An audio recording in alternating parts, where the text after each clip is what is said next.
You see he's on the outside of Matt Crafton. Matt gets loose. Got loose on the bottom. We see that so many times, especially here at Mansfield. A little bit flatter down there. Made just a slight bit of contact. Great driving to avoid that truck that got sideways just in front of the oncoming vehicles. Let's take a ride with Todd Bodine and see what he felt in that Lumber Liquidators Toyota. See Matt on the bottom of the racetrack coming off turn 4. They get down to turn 1. Watch, Matt's going to get loose. He's going to have to chase that truck up the hill. You could see his hands cutting back to the right to chase that truck. He made slight bit of contact, turned Todd around. Riding along on our other onboard, just behind Todd Bodine. See the contact. It doesn't take much. You're on the ragged edge. Truck brought this caution out. Let's see. You see him on the inside of the third. Ooh, he locked up that left front tire and tried to stay off of Todd is what happened. Unfortunately for Scott and that Nicholson group, Ford made some contact with the outside wall. There's another view right there. Watch him lock that left front up there. And when he did, his truck wouldn't turn anymore, and that actually put him out a little bit closer to Todd Bodine. Tough break for Scott Lagasse. So Scott Lagasse gets turned around. He tries to do the slide job. You see they make contact. It pulls the nose off, and then Hornaday says, I'm taking that spot there. You see him continue to bump. Now, there was a lane up there for Johnny Benson, but here we are again.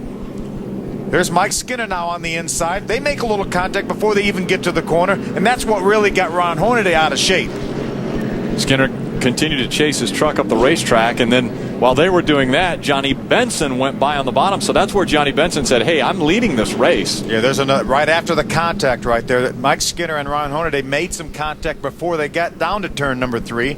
You see Colin Brown got caught up a little bit, ran in. That's probably where the damage, some of the damage to Ron Hornaday's truck came. There's another view right there. See Ron makes some contact with the outside wall. Then Colin Brown tried to get by in this right front corner of Ron Hornaday's truck. Getting a lap down because Johnny Benson did get a lap down. There's another view right there of the contact between Brendan and the 22 of Scott Speed. And right there's Rick Crawford just going by. And so he's mired behind another truck. Yeah, he just drives by Johnny. He makes a little damage to the rear quarter panel of Johnny, but I don't think that's worthy. Here's another look right here. Watch, there's Rick right behind Johnny. He gets run into from the 51 of Shane Sieg, and then Rick's just trying to get going and drives by. I don't think he's worthy of a black flag right there for rough driving. I really don't.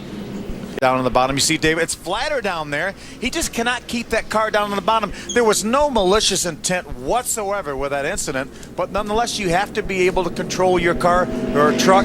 David was not able to stay down because Engine Builder of the Year this past week, but there you see the 99 on the bottom of the racetrack.